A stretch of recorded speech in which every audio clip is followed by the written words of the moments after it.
भाई मनोज जी ने ऐसी बात कही थी जिसे पंडित जी सत्यनारायण कथा में कहते हैं अंत में, प्राणियों में सद्भाव हो, अधर्म का नाश हो, धर्म की जय हो। सब लोग हाथ उठा के कहते हर हर महादेव। अम्मा ये बताओ, आप कह रहे हो हम अपने मुद्दों पर चुनाव लड़ेंगे और अपने नेताओं के चेहरों पर चुनाव लड़ेंगे, उनकी प्रतिष्ठा पर चुनाव लड़ेंगे। अब जूही सिंह क्या वहां जयललिता की फोटो पर चुनाव लड़ेंगी? नहीं ना। ये सुरेंद्र राजपूत अन्ना दुरई की फोटो लगाएंगे वहां देवरिया में? अम्मा यार, ये धर्मवीर चौधरी क्या उनका महेंद्र सिंह टिकैत का फोटो लगाएंगे? ये भी मायावती के लगाएंगे। और ये लड़ नहीं रहे दीपक मिश्रा, नहीं ये भी शिवपाल जी के लगाते। यही ना भैया, इसमें कौन सी नई बात है बताओ? आप लोग भी ऐसा गोल गोल जलेबी बना देते हो, इसीलिए जनता कहती है कि बहस में मजा नहीं आता भाई नेता उसकी। जो बोलना चाहिए वो बोलते नहीं, इसी गोल गोल बात बताते। प्राणियों में सद्भाव हो, पंडित जी चिल्लाते चिल्लाते उनका गला बैठ गया, आज तक प्राणियों में सद्भाव नहीं आ पाया। ये है ना, ये मारकाट इसीलिए मची है। खैर, मुझे लगता है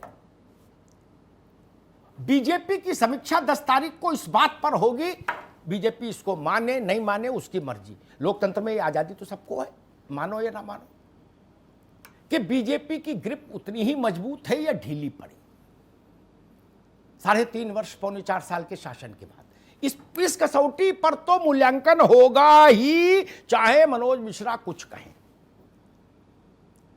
बसपा इस बात पर कसौटी पर कसी जाएगी कि क्या बीएसपी का रिलेवेंस उत्तर प्रदेश की पॉलिटिक्स में डिसाइसिव रोल का है कि नहीं, या नेपथ्य वाली पार्टी हो गई। समाजवादी पार्टी इस बात पर कसौटी पर कसी जाएगी कि क्या उसने बसपा को सुपरसीड कर दिया कि नहीं हकीकत में, क्योंकि पूरब का भी चुनाव है, पश्चिम का भी चुनाव है, इसलिए चुनाव बड़ा है। इसमें देवरिया भी है तो बुलंदशहर भी है, 700-800 किलोमीटर का रन है, इसलिए यह पता लगेगा कि स्वाभाविक विपक्ष कौन। सब नहीं हो पाओगे ये भी जान लो, एक ही होगा दूल्हा, एक ही होगा बारात में। सब थोड़ी ना हो जाएंगे कि सब विपक्ष है। टेक्निकली सब विपक्ष हो, प्रैक्टिकली एक फेस इमर्ज होगा, वहां से तय हो जाएगा। और सुरेंद्र भाई की पार्टी के लिए मैं मानता हूं अभी जो मुझे दिख रहा है, हो सकता है वो मेरी बात से सहमत ना हो, वो योग्य प्रवक्ता है, उनको अधिकार है, लेकिन जो मुझे दिख रहा है वो ये दिख रहा है अभी राहुल जी प्रियंका जी का मसला नहीं है उत्तर प्रदेश के बाई इलेक्शन में कि उन्होंने कोरोना काल में क्या किया और किस किसान मुद्दा क्या। मूल बात इतना कांग्रेस में नव्यता जो आई है, बाकी तो घरे घर मिलता हुआ लोग जान ही रहे कांग्रेस को। जितना जो कुछ नया आया है उसी पर इम्तिहान होगा। वो है कांग्रेस के मौजूदा प्रदेश अध्यक्ष